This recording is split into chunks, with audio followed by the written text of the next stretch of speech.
Maswerteng tanghali po mga ka-STL. Narito na po ang resulta ng STL Batangas para sa araw na to, first draw, October 4, 2025, araw ng Sabado. Naway ang mga natayan niyo pong mga numero kanina ay manalo nawa ngayong tanghaling ito, 12 PM. Kaya kunin niyo na pong inyong mga ticket. Narito na po ang resulta.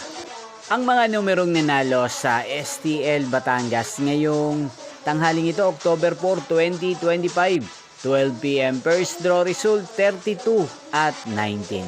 In exact order, again 32 at 19. At ngayong tanghaling ito sa STL Batangas, sa atin pong i-shoutout si Kuya Axel ng Batangas. Shoutout po sa inyo Kuya Axel, sana po ay nasa maayos kayong kalagayan. Inyo pong napanood ang resulta ng STL Batangas sa channel na to, Roderick Hernandez TV. Maraming salamat po sa patuloy niyo pong panonood at pagsuporta sa aking channel. Magkita-kita pong muli tayo mamayang 4:30 PM.